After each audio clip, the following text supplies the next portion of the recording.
It's your girl Nikki St. Clair, and I'm coming to these YouTube streets once again to do a quick review on Catch Up, Pop the Balloon Catch Up. And this week it was about Jeremiah and Shana. Now, I think that they are both very classy people. I think that they are, I just love Shana's spirit. I mean, she's so meek. And her inner glow, it just shines all over. I mean, she just illuminates. She has such an innocent and fun lightheartedness about her that she definitely seems to be a jewel when it comes to trying to settle down with someone. I definitely agree with Jeremiah in which he spoke. She is definitely wifey material. I don't really like the word wifey because it just it makes me feel like you didn't make the cut. You were just not one shy away from 10 to be a wife. But for the most part, he was speaking that she had wife qualities. It is what it is, you know. Unfortunately, they went out on a double date. They had a good time. They chit-chatted. They found that they were not for each other. And he wasn't interested, just like she said. He didn't text. He didn't call. He wasn't interested. And then he tried to damage control things and try to make it seem as though he's not a creep or he's not a bad guy by stating, I just wanted to see you. I want to see everything, you know, and see your mannerisms and everything. But you wanted to rush everything after the call was received for this particular interview, follow-up interview. And I think that was just kind of sneaky and a bit deceptive. It's like, shit, I ain't did nothing with this girl. And I've been MIA. Let me just hurry up and throw something together so I can say we did go out or we did meet up or something like that. And I did not like that about him. It makes him look very sneaky and deceitful. Even though he seems like a nice guy, he's, to me, not really that attractive. He gives John Legend. But I just didn't like that. I don't like, I call them nice holes. Like a nice asshole. Like, I'm going to disrespect you in a roundabout way with a smile on my face. I'm going to play stupid. I don't know what you're talking about. You know, very passive aggressive, very with the semantics, very I'll turn it around and sit it in your lap. Well, you know, had she had communicated that, you know, then I would have understood where we were. That type of thing. I don't like it because you think that you're just so smart, but we see you. We really, truly see you, that you are a number one BSer, sir. And I will be the first to say that you know when sparks are flying. I know my ex and I, we met that day. That night we were on a date. And that night, we were just all over each other, just kissing and making out. And he still was very respectful. He didn't pressure me to do anything. And we ended up not being intimate. However, we were very affectionate. He called me. He talked to me all the way home. He reached out to me the next morning. Good morning. It was like magic. We were inseparable. And you know for a fact when there is that connection. And there just wasn't that connection. To me, Shana was very, very mannerable and very, very forgiving. She did not really go hard because at the end of the day, I would say she's probably like, well, fight for what? Make him look bad for what? I don't want him anyway, after all. So, okay, friend, nice.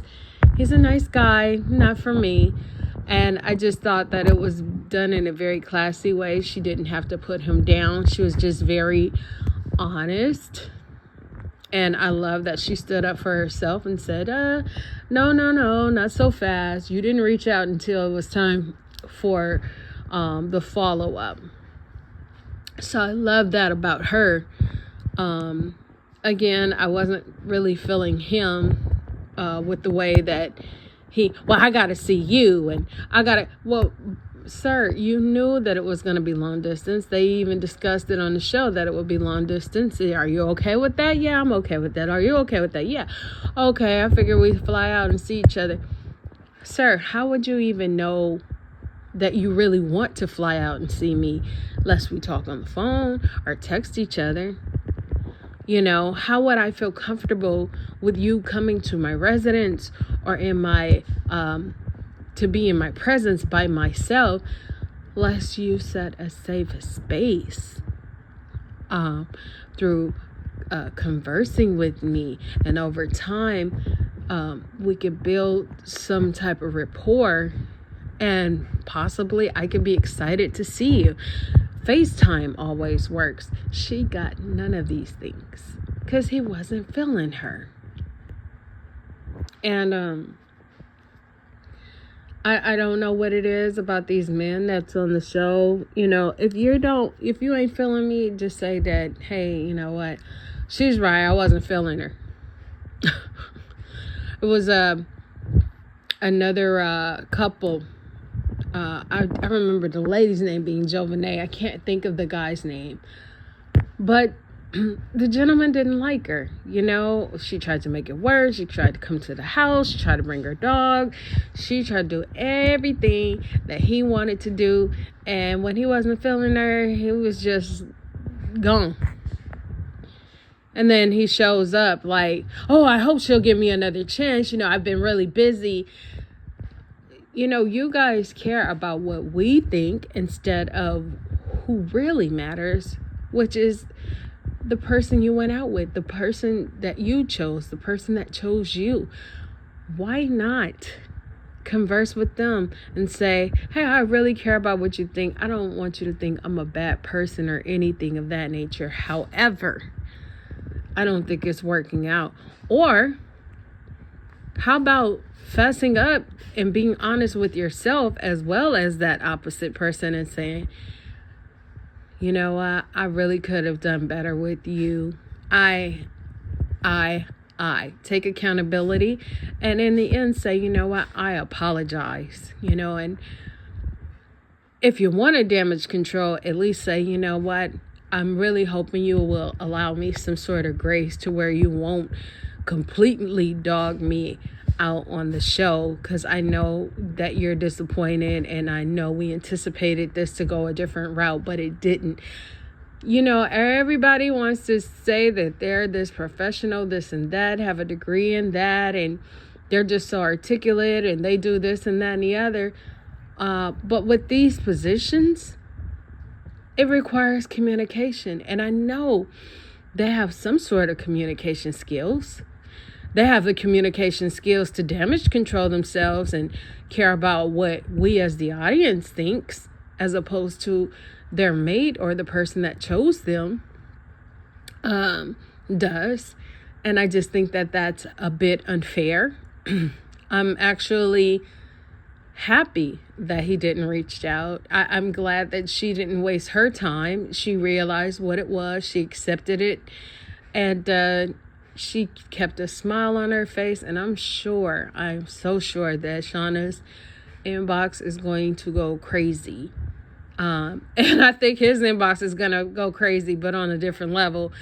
But anyways, he's like, oh, you might just see us again, which means it sounds to me like he's going to come back on the show trying to choose somebody, you know. And good luck with that. Good luck with that. And like they say, you always meet the representative first and the actual person later on. And thankful for her. And I'm just thankful and glad that he just kept it a buck through his actions. because there's nothing like being love bombed and gaslit, and it's just overwhelming, and you think things are so real and you can't see your way, and then once the smoke clears from the love bomb, you realize that's just what it was. And I think that is worse than what actually happened. So anyways, I'm Nikki St. Clair.